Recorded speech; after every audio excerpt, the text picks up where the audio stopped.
It shows we are live. Hopefully we are live. Blah blah blah blah blah blah blah. We should be live. I'm not sure if it's going to show or not.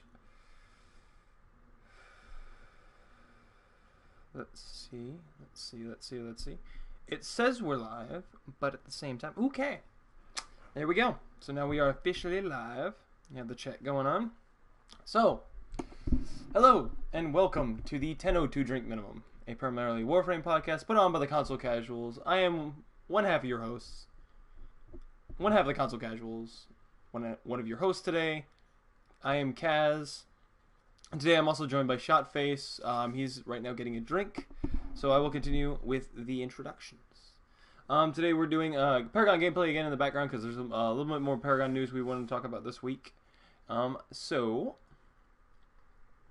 with that being said, the first segment that we always do is what have we been playing this week, and I will go ahead with mine until ShotFace gets back. I have actually been playing a couple games.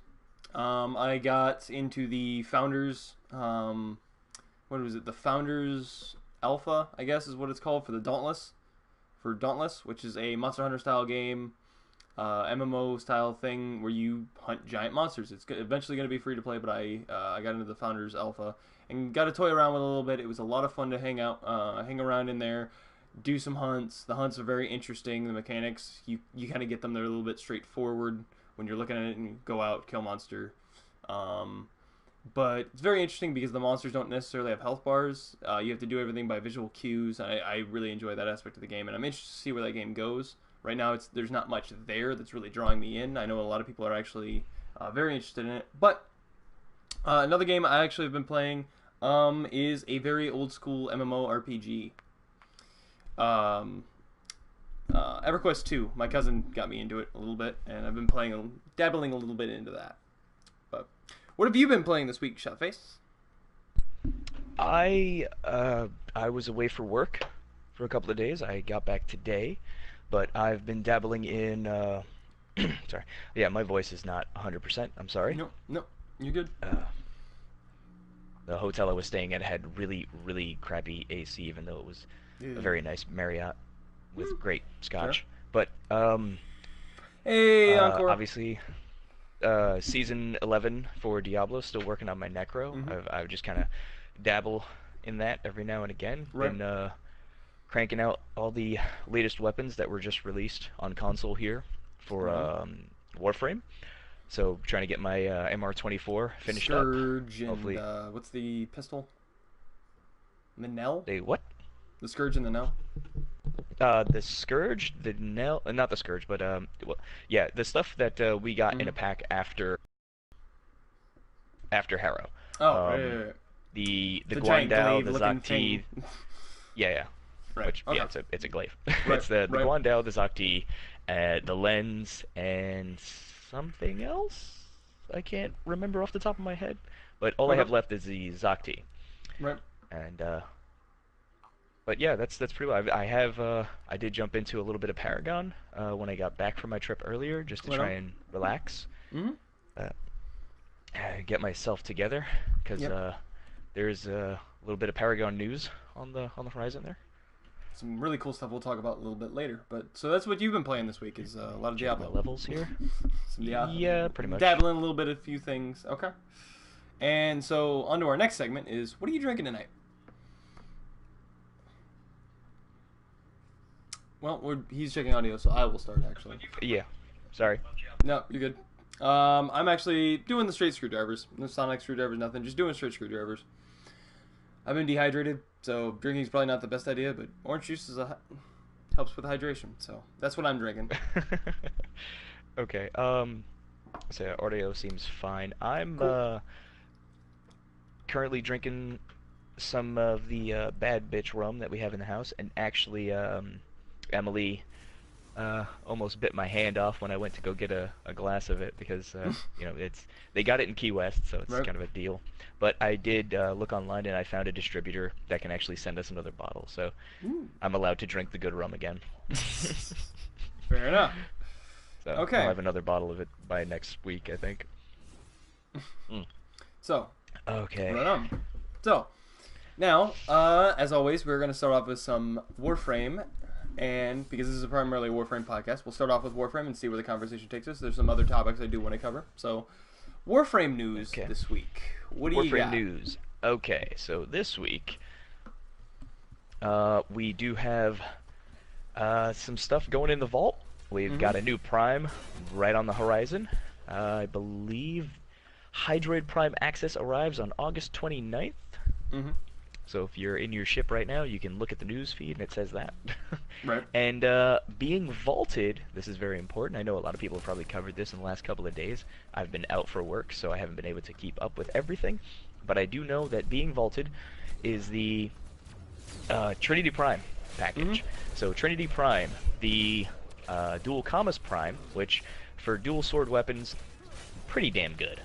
Fairly top tier for dual swords. And the Kavasa Prime Band, which is the Kubro collar, which actually does give a stat increase to your Kubro. It's not just a cosmetic. Right. So so those things are going in the vault. And the only weird thing about that is the Kavasa Prime Band doesn't actually give any mastery. No. And it's really weird. Two of its parts are fairly high tier to find.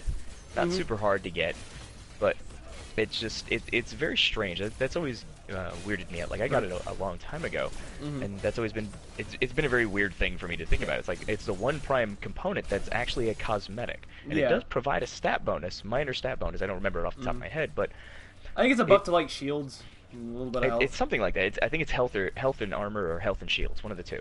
But it doesn't actually have any mastery associated with it for being a prime thing. There's no leveling and it or anything with it. So. Yeah, you don't get to do anything with it. You just put it on your Kubro or your weird mutant baby. Fair. From your weird Nidus dog. It was something that I never really gave a shit about. You know, I was never concerned with it. I saw it come up several times. I saw like the entire pack come up for it, and I was like, I don't care. I really don't.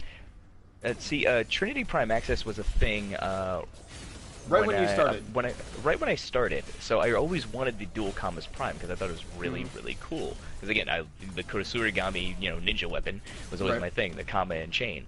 And the Dual Commas is always really cool. I love old kung fu movies, so it seemed like a very interesting thing. And then I found Prisma Dual Cleavers and I was I don't care.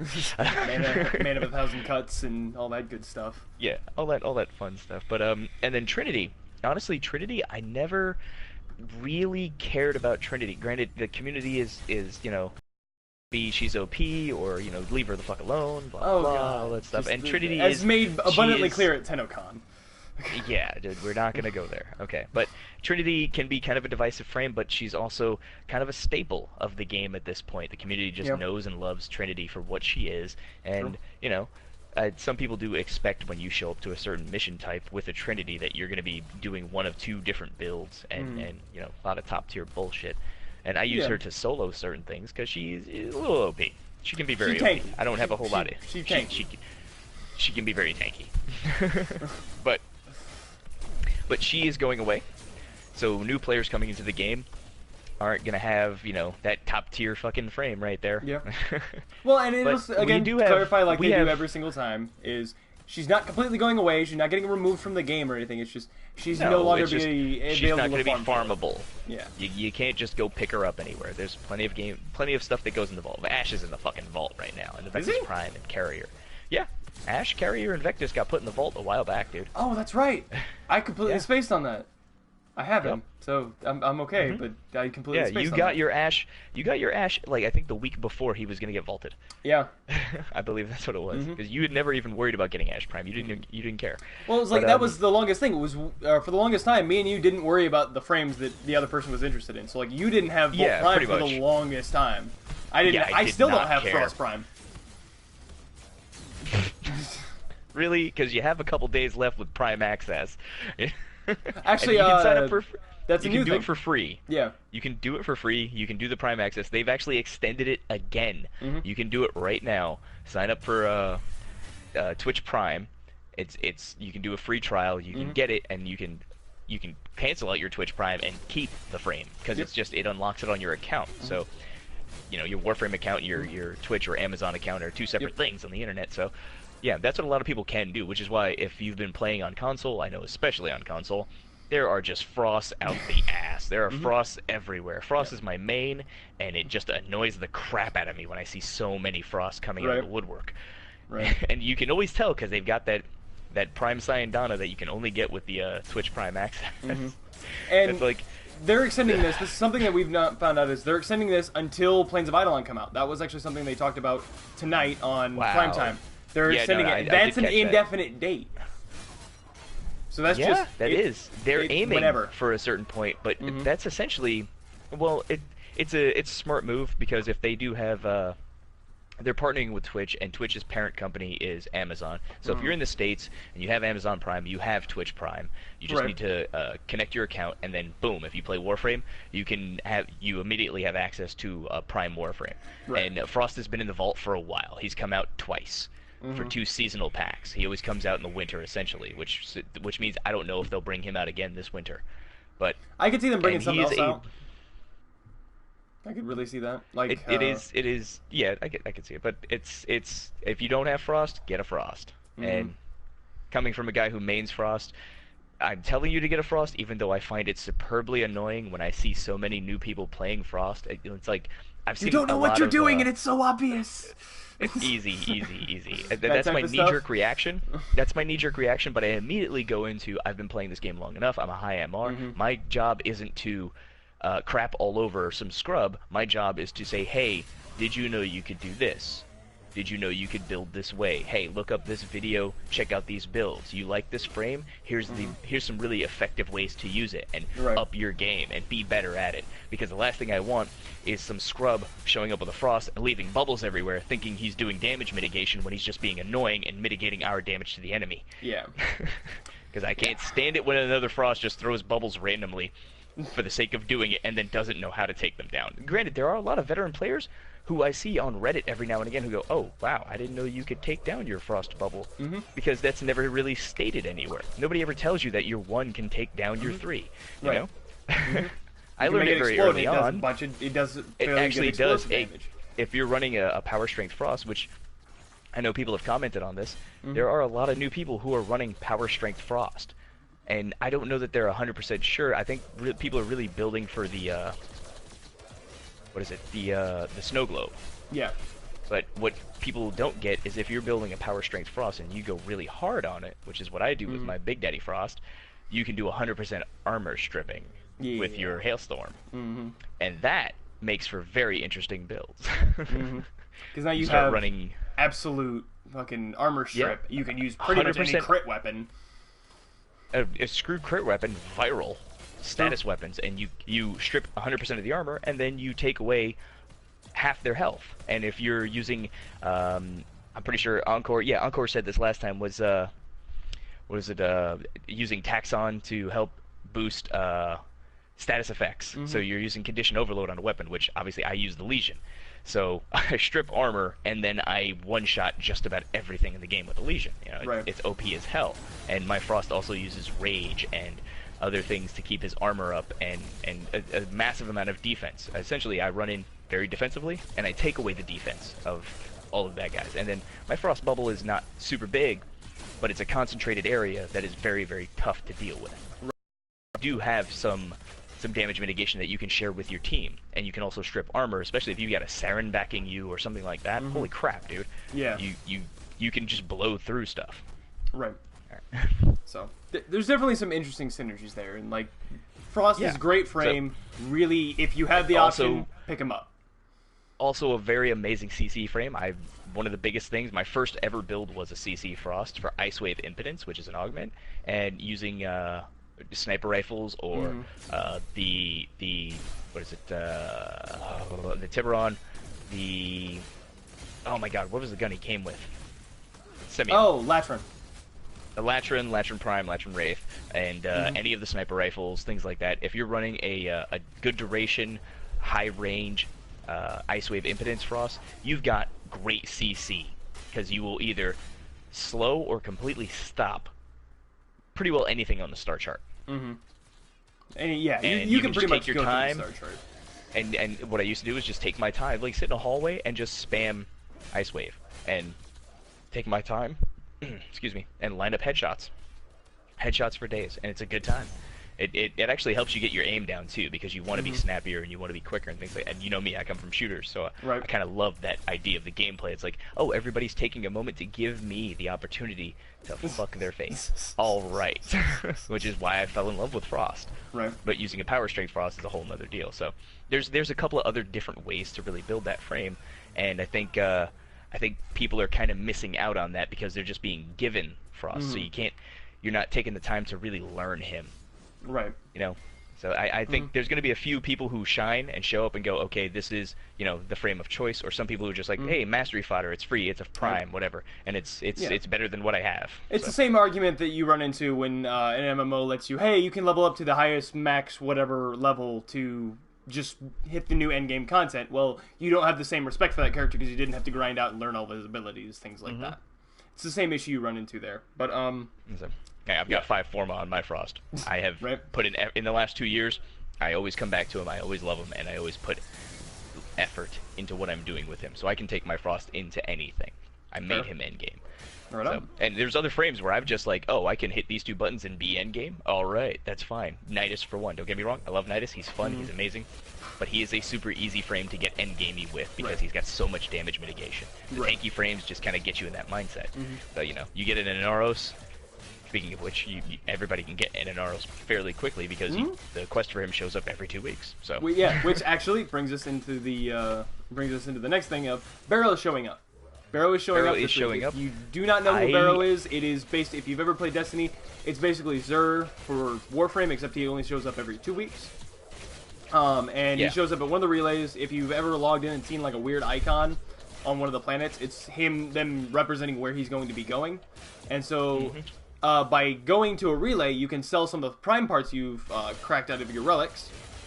And you can actually go ahead and sell those for ducats, which is his currency. Go in and actually use those to buy special things from it, whether it be cosmetics, certain mods, or even he has exclusive items. Weapons. Yeah, exclusive items in game. And Encore brings up the thing. Recently on PC, I don't know how recent it was. I haven't actually kept up with the timetable. He did have the Barrow Katir emote. He has a specific stance that he takes when he's on his little soapbox in the relay, and they turned that into an emote that you can purchase from him. I don't know if we're getting it this round. It might actually be the next round when he comes, because as it stands, console doesn't have parity with Barrow on PC. We are generally 3 cycles behind for where they're at. 2 to 3 cycles. Are about I can't remember off the top of my head. Yeah. Every now and again, there will be an item or two that's front-loaded that will have parity with PC. Like his last visit, he actually had Bane of Corrupted on both PC and console, but the rest of his loot pool list was completely different. Right. So they made it so that both console and PC would have parity on just that one mod because it was a brand new Prime mod. So not 100% sure what to expect. I don't think it's this time. Around, I think it's the next one. If I remember correctly, I think it's the next one. I want to say that the emote is the next one, because usually there's about 2 weeks of people making memes of new stuff whenever they get it. So before we actually get a chance to play with it, but yeah, pretty much. So I'm excited about it. But I do want it. Probably gonna get it. Other than that, we talked about Trinity going away and Trinity going into the Vault. Which means, why is that? Because Prime Access is shifting for the season. We're actually going into the fall season, aren't we? We are going into the fall season, which means we are getting a new Prime frame, and everybody knows who it is. It's Hydroid, obviously. Yep. So we have had the base rework update for Hydroid on console. We got it with parity. It was front-loaded with the last update. So it wasn't with parity. It was a little bit behind, but it was. Well, no. It was parity at the time, but they did do hot fixes on PC, which we're getting those hot fixes when this Prime Access drops. So on the 29th, when everything cycles over. Yeah, if I remember right, we were like a week behind. We weren't quite on parity, but we were close, and they did not actually. We didn't know anything about them actually coming, like the Hydra rework coming out on console. We had no idea that was a thing. Well, I did predict last Right. podcast that it would be front loaded in the update, but Fair. they wouldn't release it until they were ready. Right. Because they did So. that for the last couple of reworks. They front loaded it in an update, and yeah, with that Guandao pack update, yeah, I knew they did that. They had to have, because they've had it in the works for a while. Everybody knows that. They had the character model done at TennoCon months ago. So you knew the rework was already in the works for a long time. The same thing happened with Limbo when they wanted to drop his, and with Necros. On top of that, Necros' rework, which, you know, was highly praised. Yeah. But they did the exact same thing. The Necros rework suddenly was on console, and then a week or two later, boom, Necros drops. So, here's something else. Have you seen the skins that they've actually promoted? They did on the dev stream last week. The skins? Oh, the PBR stuff? that they No, were not the PBR stuff they did today. They showed off 2 skins. One of them was a skin we've talking seen about before. the dev stream. Yeah, that dev stream last week. Yes. So Dev stream. Okay, that yeah, was this some I did news. see. We actually got another look at the Mag Deluxe skin, fully modeled. It's in the works. Well, it's- not fully modeled. It was a It's torso close. shot. Yeah, it's Torso close. and head. And if you remember what I think it was It's not Pablo was working on it, connected. Yeah, it's not connected.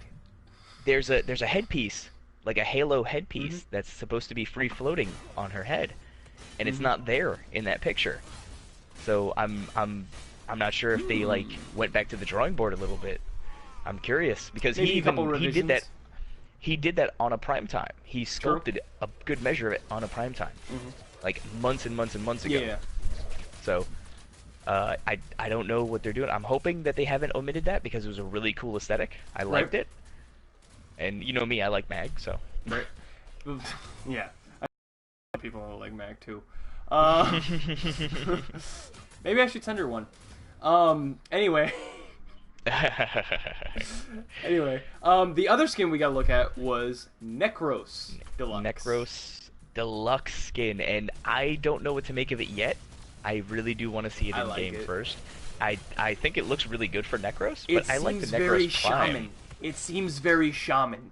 I haven't found a high-res image to piece together and kind of like take parts of and look at, you know, what they're going for there. Like Oberon at a glance looked really good to me, but Oberon Prime, when you actually get him in game and you're playing with him, he looks awkward to me. You know, kind of stubby legs, you know, kind of a weird elongated torso. It doesn't feel right. Nothing wrong with it, and you can definitely dress it up to make it look cool, and you can put him in his agile stance and it actually looks considerably better. And the head, I like it on the Prime character model, but I don't care for it on anything else. And since I have the Feyark skin, I just run with that. Fair. Because the Feyark skin looks fucking amazing, okay? And consoles did a while back get the Tenno single horn skin for him, and yeah, no, we got that just recently. The last bundle of Tenno that came out on console, we did get that horn, which is the unicorn horn, which is really cool. That's the other thing that's coming out in the other update, is this next big round of Tenno is dropping for us. That is very Which means true. we are gonna get Fred's next couple of Grax skins, and that makes me happy. I am very excited. That makes me super. He's super put in a happy. lot of really cool stuff. Oh and my God. some of the next skins And- look fucking phenomenal. What he is working on for the next round. Holy fucking crap! I got to watch him work. Yeah. Holy shit! The Atlas skin that he is working on right now looks fucking Doesn't it? amazing. It gives me Punisher vibes. I haven't seen the most updated. I haven't seen the most updated, but oh my god, the detail he is putting on that fucking thing. That makes my pants tight. Fred, I love you, goddammit. I love the Grax line. Oh my god. But okay, really so good. he's got 2 skins coming out in this next bundle that we will get in the next update. It's on PC right now, but oh man. I am so amped about it. The second I saw them on PC, I told him, I was like, dude, you are my favorite fucking artist right now. You're my favorite creator. And he didn't say shit back to me. He just kind of said, like, and then stayed quiet for the day because he was getting so many people were dick riding him when that dropped that morning. Right. So I know he was like, I'm just gonna chill. I'm just gonna bask in this. And he didn't really talk to anybody for a while. It was like, yep, you know what's up. Pretty much. And honestly, I can't wait to fucking see him next summer. Yeah. Hopefully he comes out. That'd be a fun time to see him. I don't know why he wouldn't, honestly. He's got so many other frames to work on. And I saw that somebody is putting in some progress work to a Harrow helmet. Mm-hmm. I thought that was very interesting. I don't know that that's for any round coming up soon, because Right. it looked very, very, very, very pre-render. It's super Yeah. early work, but somebody is working on a Harrow helmet, which means Harrow is actually in the pool Yes. to be worked on for Tenno Gen. Mhm. So I'm excited about that. I'm curious. Right. I want to see Hitsu-san come up with a Harrow.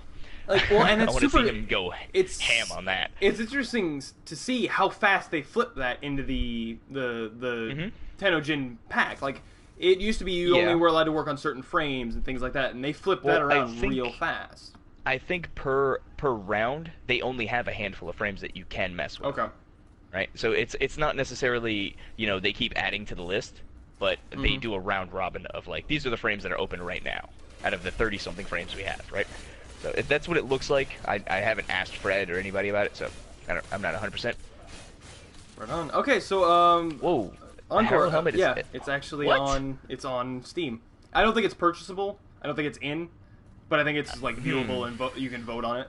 Is the vibe I'm getting. That's probably what it is. It's probably in the voting procedure, which means it's not going to come out now. It might be October. It might be around 10. It might be the October pack if they're releasing it for the Halloween stuff, because everything that they're doing for that pack is going to be specific to the North American holiday of Halloween. Mm-hmm. So it's all ghosts, goblins, witches, ghouls, blah blah blah.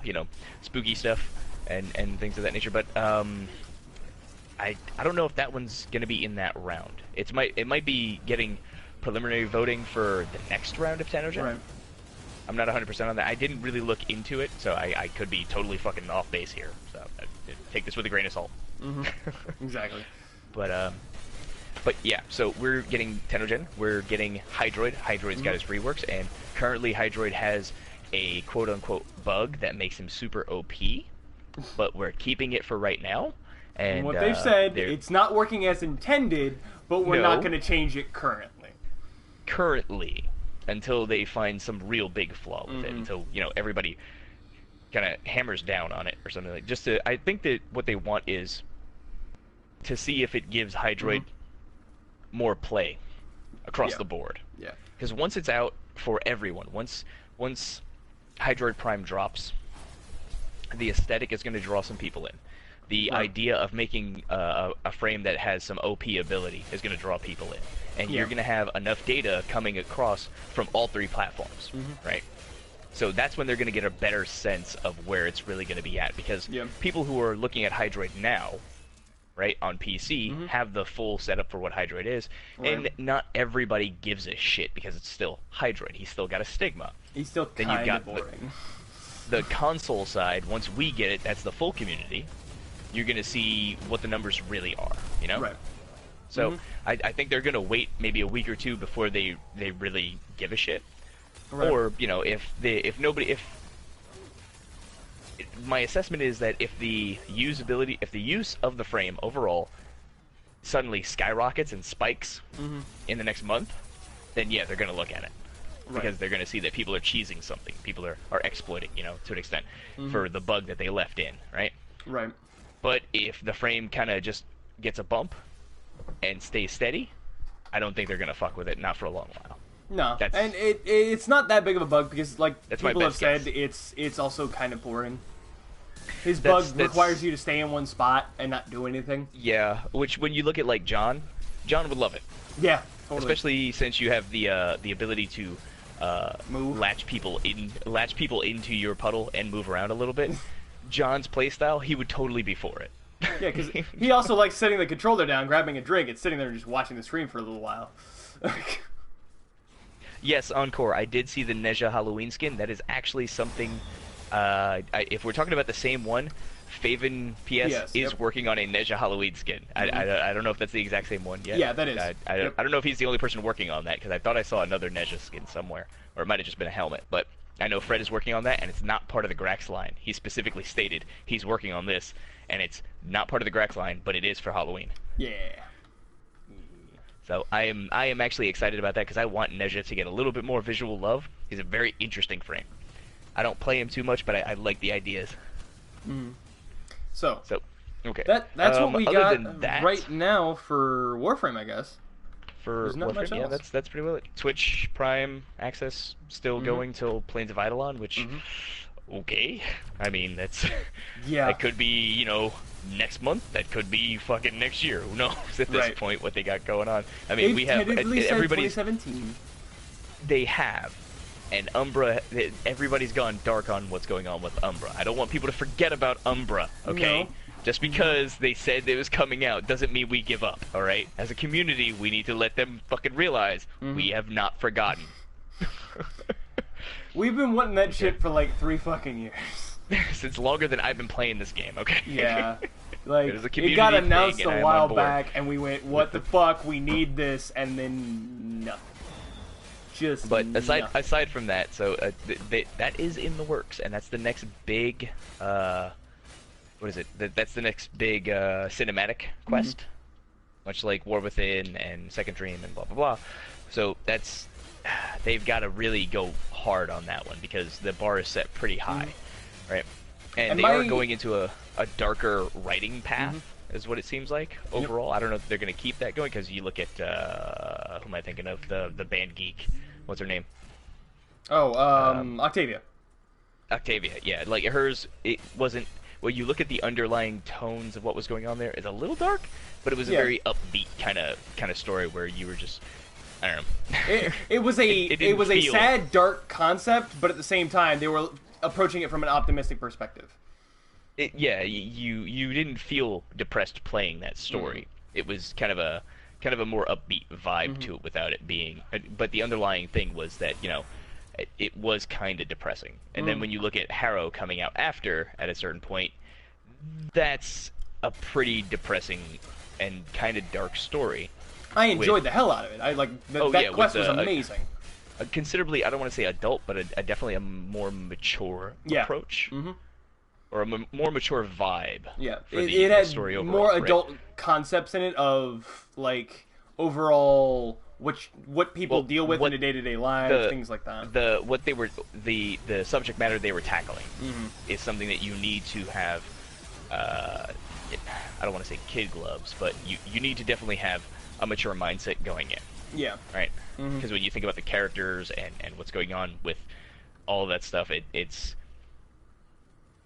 gonna hit some people pretty hard, and for some people it's just gonna be like, okay, that's just kind of messed up. Yeah. But yeah, that story was pretty damn good. And then the kicker right after the story and all that stuff. I'm not gonna. Yeah. I don't want to spoil anything ever for Arrow. It's pretty good. The story stuff is. Yeah. Anyway. Oh, okay. So coming off of that, they said that they were gonna go darker. Now we do have Glass Frame on the horizon. Which we have seen a little bit of. We've seen her modeled. We've seen her in game. Yeah, she exists, which means she's pretty close. Yeah, pretty close. So I can we know they're on their first set of powers. First set of which means she's going to be a ways out. I could see 3 or 4 iterations because they're not 100% sure where they're going yet. But I am the only reason I have any hype for Glass Frame is because it's going to be the Arbiters of Hexus quest. Yeah, and that's my jam. So I'm not hyped. I'm just like super curious. But aside from Prime stuff and aside from Tenno stuff, what we have and what's coming, and I believe we are getting this update on the 29th, which I don't know what day of the week that is. I want to say it's like a Tuesday, but I could be wrong. Maybe. No, it's 31st. It's 31st. We're getting the next update on the 31st with everything. It says the 29th is when Hydroid Prime Access arrives on the 29th. Really? I'm looking at it right now. I'm looking at it right now. Yeah, on Prime Time they talked about the 31st, so that's what I heard. Okay, well, whichever day is closest to Tuesday, I imagine. Yeah, pretty much. Because that's when everybody does their updates. Right. But outside of that, not a whole lot else going on with Warframe. Yeah. Yeah, pretty much. I have shifted all of my my fairy frames to their autumn colors. So Oberon Fayark looks like a tree in Boston. if you get that reference, and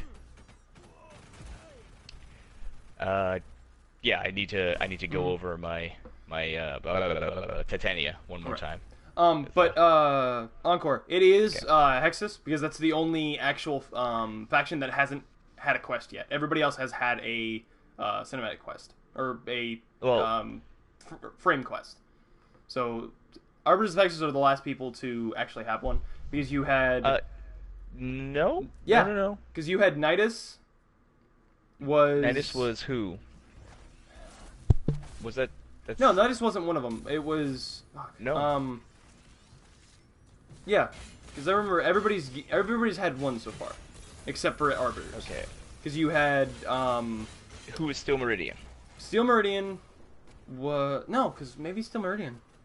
No, there's a couple left. I'm telling you, there is. I thought they all had one. No, they don't. Okay, not yet. So name the ones we have. We have Red Veil as Red. Yeah, that's Harrow. Octavia is Cephalon Samaris. Or Suda. Suda. Cephalon Suda. Sorry. Who is? Because New Loca's already had one. New Loca has Titania. No. Yeah, New Loca was Titania. New Loca was Titania. Yep.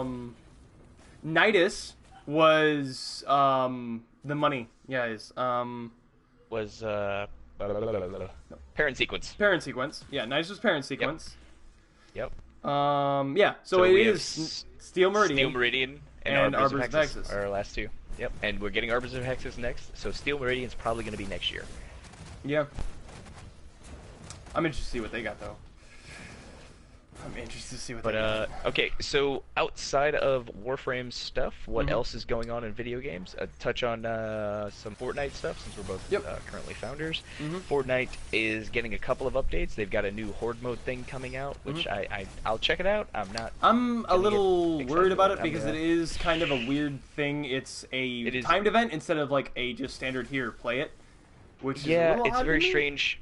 Their promotion team is very strange right now. I'm not 100% sure what the deal is there because the game is in early access, but it's never really being promoted as early access. So it seems like they're in a weird place, and I don't want to delve too much into that because I've got some not so positive ideas on what's going on, and I don't want to do that.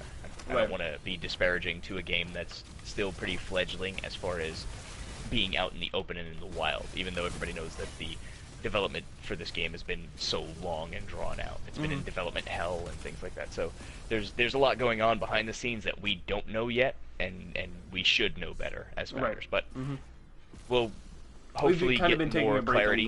We've kind of been taking a break from it just to see what happens to it and where it goes, and put a little distance there because we were hot and heavy with it for a while of like just what's going on. We were really in it. We should wait for more clarity from the dev team. Outside of that, we got obviously you've got Paragon going on the background there, and Paragon is the other game that's had some big changes. With the new dawn of V42. Damn, Matrix or Mantic? Mantic 151. Haven't played since they released Nyx. Damn, man, that's a while back. Ago.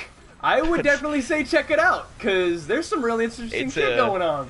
It's a very different game nowadays. Yeah, it's something I appreciate considerably more. It is on the level of a AAA title at this point. It's got AAA wrappings. I would never call it a AAA title, but I'd put it close. There's a whole thing with that where I'll direct you towards a Jim Sterling video, which is why I called it a AAA title. Fair. I'll give you a link later for that. There's a whole argument there that I actually like. Yeah, but, definitely check out Warframe. It's got a lot of new crazy stuff. But there's a lot going on in the game now. If you haven't played that long, or if you haven't played in such a long time, it's a whole new world. Honestly, there's a lot of game here now. But going back to Paragon a little bit, there's a lot happening with the evolution of 42. There's a lot of people coming out talking, and different things are happening. Let's preface this. Okay. When V42 dropped, it changed the game so dramatically. The entire community shit their pants and lost their fucking minds. True. Some people went, oh my god, here's how to break the game. Some people went, oh my god, people are breaking the game. The Doomsayers rose their banners and started marching through the streets. People with pitchforks came out, and it was crazy. Mooney hid in a trunk somewhere. KL was like, hey, everybody calm down, but nobody gave a shit. Hey, everybody calm down. Okay, you're not calming down. I'm not going to be on next week's community corner.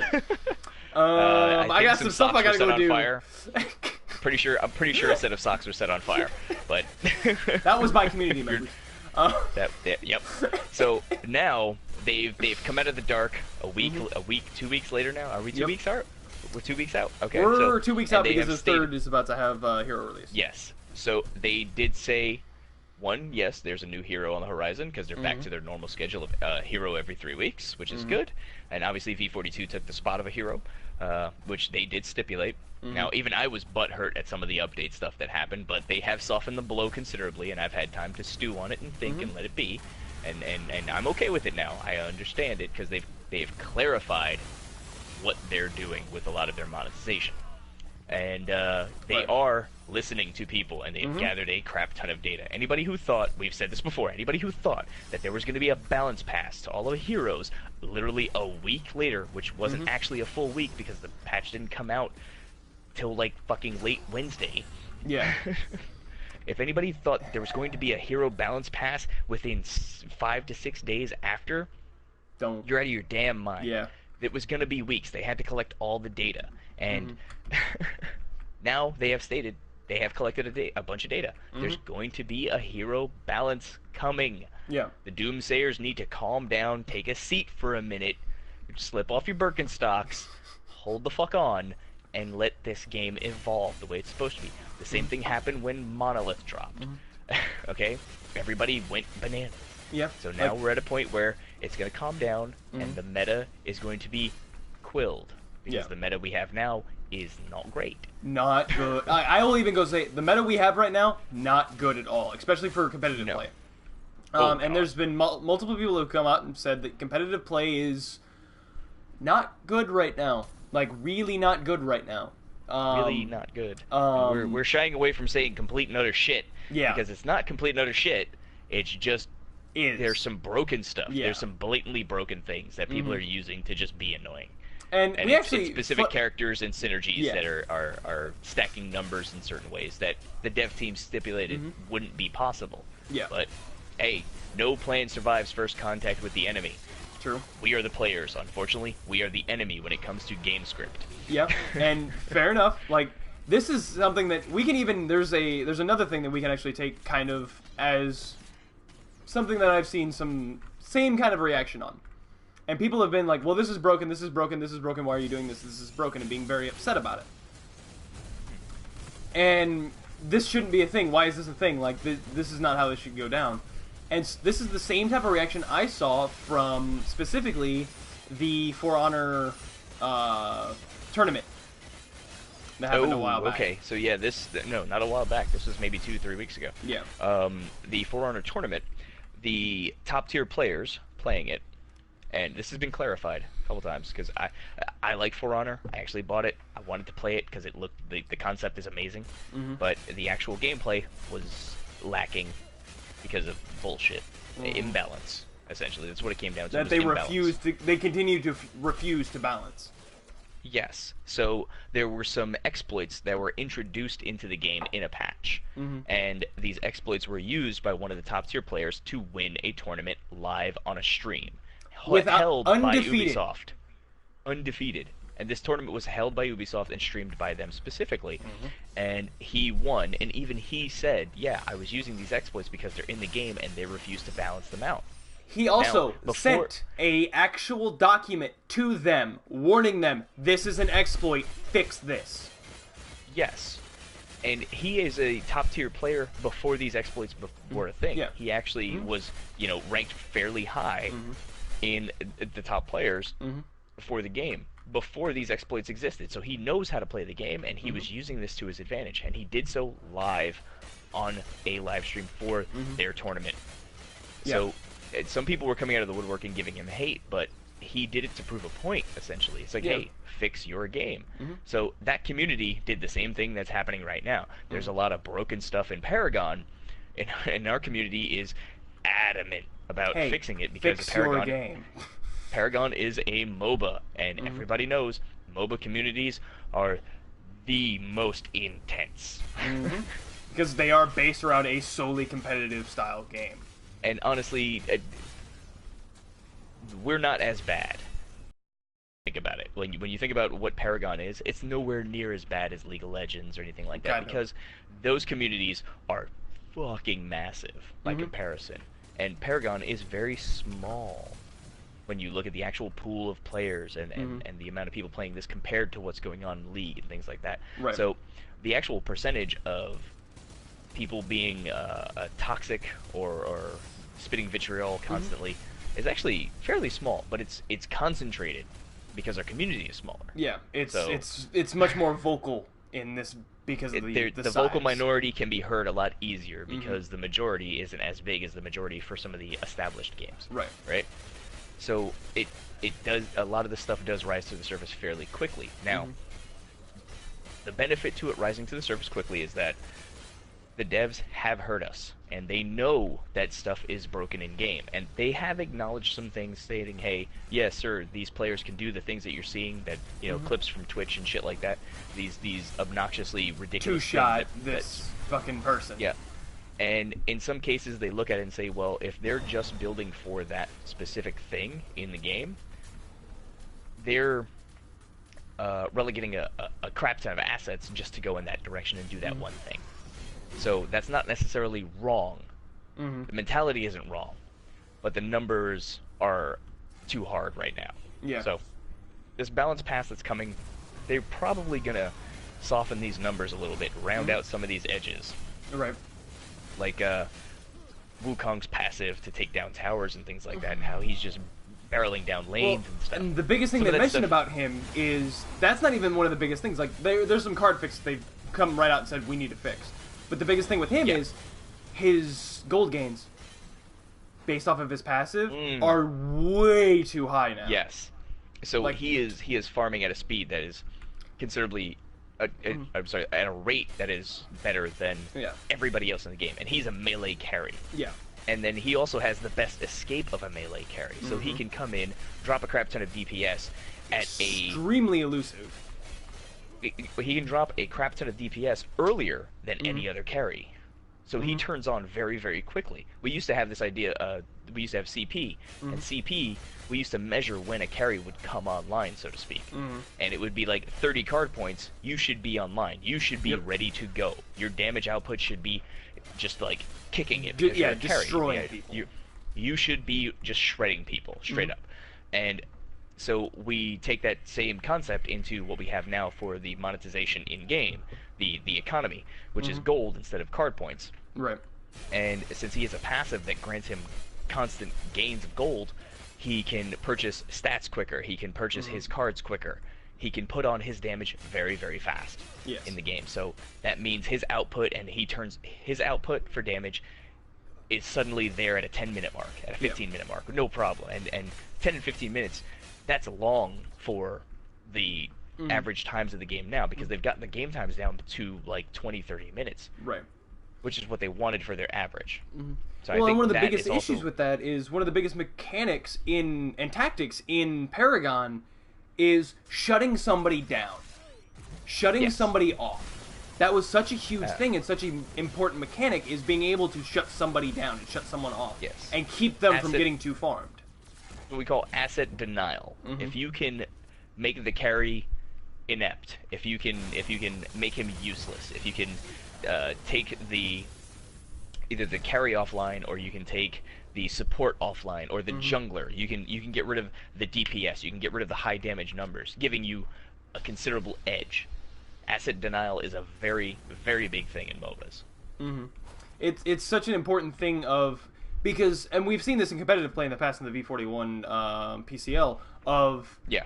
even in the exhibition match that Epic put on of Think Twice, one of the competitive teams, utterly shutting down Jay Leo, one of the other main forces in the team they were facing, and they shut him down and they beat up on them because they took him out of the game.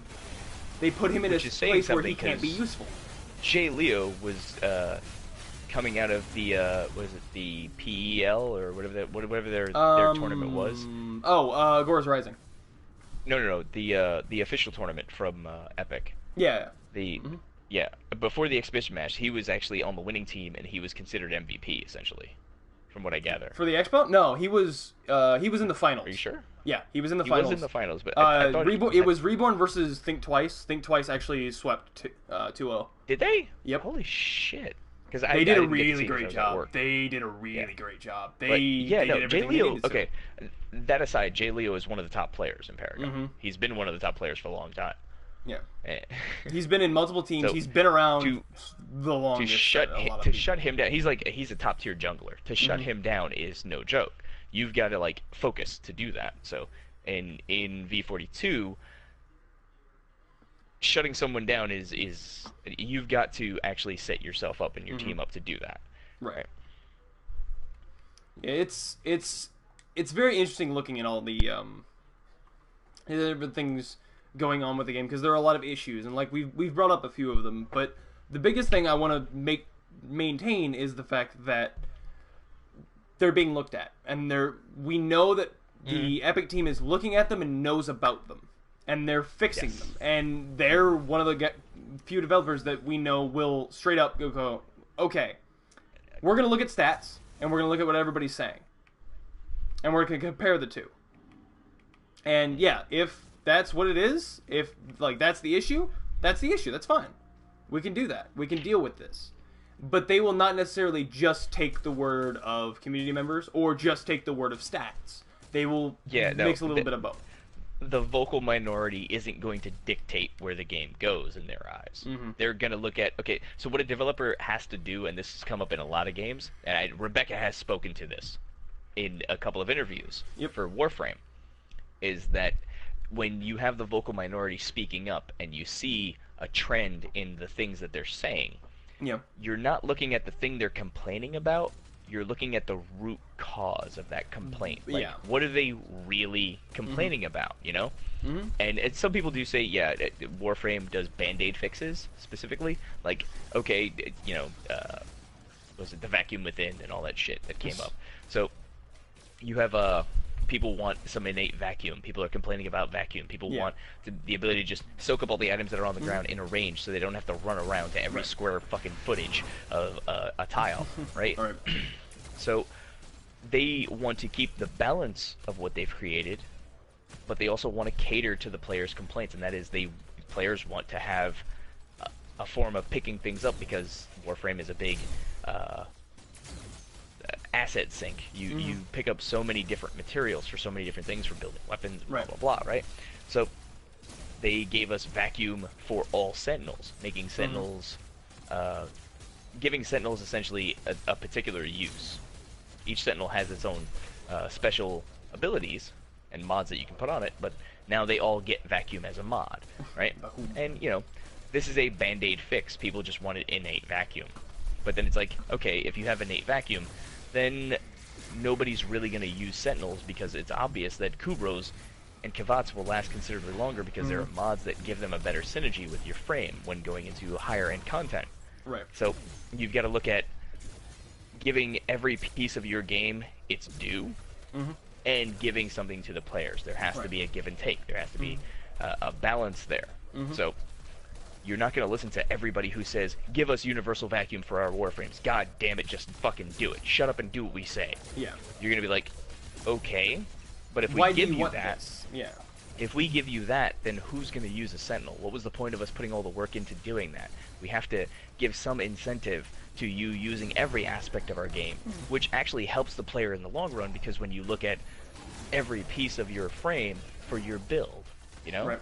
So it's like, you're not just going, okay, I want to have a Kavat because I know it's going to last longer because it has, so many different armor and health links and things like that. It's like, I don't use my Kavats unless I'm doing something specific, unless I'm going for a specific build, right? I don't necessarily use my Kubros or anything like that. I use Sentinels most of the time because I can put vacuum on my Helios. Exactly. And Helios, I have Helios built for status and damage, and he helps the rest of the synergies for my fucking Big Daddy Frost, right? Right. So I let that be, and I can keep him alive. So when you look at something like Paragon, which is very, very particular in how you balance, and you need to baby step your balances from a dev standpoint, you can't just drop the hammer on something and be like, well, we've changed this, fuck off. Which, unfortunately, they do in other aspects of the game. I won't go into that yet, because that's still in flux a little bit. But there's stuff where it's like, okay, these characters are doing ridiculous amounts of damage. These characters are obviously working in a way that is unintended. But everybody keeps screaming about this two-shot Kalari. It's like, yeah, Kalari is two-shotting because people are building in a very specific way. The meta is dictating this. And now we see it. There needs to be a way for us to balance that without destroying that character. We need to take down that ability to fuck someone's day with no day counterplay. in and day out. Yeah. But we also need to do it in a way that's not going to make that character useless again, because they did that to Kalari once already. Yeah, exactly. And, well, one of the biggest things is, and the things they've been reiterating as devs multiple times, is the fact that, okay, maybe you can't counterplay her at that aspect, but maybe that wasn't the counterplay you needed to do. Maybe that wasn't how you needed to try to counterplay her. Maybe your counterplay was 6 different times before where you had the option to shut her down. Now, or maybe the option to the counterplay was picking a certain card that gives you vision of her. Or maybe it was the fact of maybe getting a card, because I've seen multiple different ways of doing this. There's many different ways of doing it. There's plenty of people who've come out and said, hey, all of these crazy builds that are going on, specifically with Kalari, Wukong, and who is it? Quang. Quang. These are the 3 big issues right now, and Countess. I'm sorry, 4 big issues that people are finding in the game. And there have been several people who've posted long diatribes about how to counterplay them, how to shut them down. So counterplay is a big thing in MOBAs, but the community wants to play the game that they want to play. Right. So not everybody that necessarily just has counterplay for these characters at all times, because then what someone on the other team does essentially chooses your entire playstyle. Now, yes, that's supposed to be the way it is. When you go into the draft, somebody picks Kalari, you go, oh shit, okay, so we need to be able to stop Kalari. Somebody needs to fucking put certain cards in their deck to make sure Kalari can't do that. Yeah, pick Wraith with Wards, or pick a deck that has, like, Finder of Playthings, which gives you vision of everybody for 6 seconds. Something along those lines. What I'm getting at here is, now that they have done that, they have essentially stunted whatever it is you wanted to do when you came to the game. Right? They have changed your options, essentially, for you. The other team has dictated your play style. They now have a certain sense of control over you, because once we get the control for what Kalari can do, now you have the other team purposefully picking Kalari and going, they're going to have these cards. So the rest of the team can counterplay that. But that's part of the mindset that you need to have for a MOBA. Yeah. Unfortunately, when you're going into a pub game, that's not the mindset everyone's going to have. And the meta isn't common knowledge. And not everybody has the same cards. Not everybody is going to go in thinking about the same deck. When I go to play, if I'm going to play mid-game, I have mid-game decks. I have certain mid-game characters that I can play. I'm not going to be good with all 30,000 fucking characters in the goddamn game in the next couple of years. Right. I'm going to be good with a handful of them. And try my damnedest to really deal with certain situations. I'm also not going to go in alone, so I'll at least have people to communicate with. But that's not always going to be the case. And that's where I think a lot of this heartache is coming from, is people going in and seeing 1 or 2 characters building towards that new meta that just showed up, which isn't really even the meta, because people are so adamantly against it. It's just what a couple of assholes are doing to win games. Yeah. So, and that's what I think is hurting the community, is just seeing those people show up and do it time and time again. Because one person doing the Wukong build to take down towers and run lanes as quick as humanly possible and escape, if he does that all day for 1 day, you've got, 50, 60 people who are going to jump on Reddit and just bandwagon about how shitty that is. Yeah. And that's gonna inflame a fucking subreddit post fairly quickly. Fast. So again, the benefit to all of this happening is that they have stated there is a balance coming, and we will see what is actually going to happen with some of these characters. Yeah. So I like that people have gone out of their way to break the game, because that's kind of the point of being in beta, is to break the game so that the devs can see what's broken and put it in a before. good state before it releases and goes public. So all the butt hurt that we're all feeling right now about some of these characters and how their synergies are working, it will pass. Yeah, yeah. Don't get me wrong. Like I'm talking about this, and I sound like I'm very in support of what's going on here. Yes, but at the same time, I still have issues with it. I have a lot of issues with it. Like I don't like being two-shot. Yeah, I don't like being two-shot by Countess any more than the next guy. It hurts. Okay, it hurts. But we got to take our lumps right now. I think that's really what it is. The community just needs to take their lumps and just let them know, hey, look, I showed up. I wanted to participate. I wanted to be a part of your thing.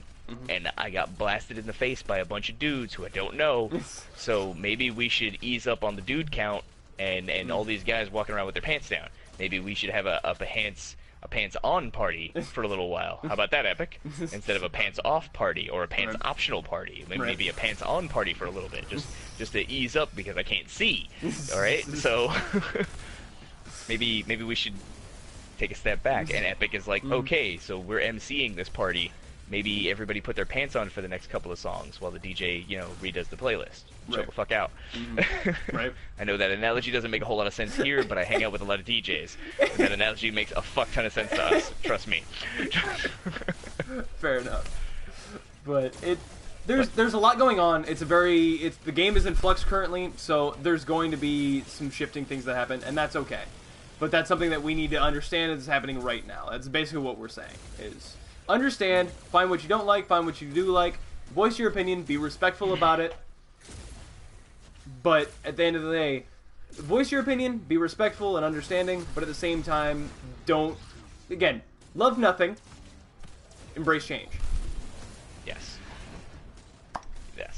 And honestly, I will say that is probably a good spot to go out on, because we are at an hour.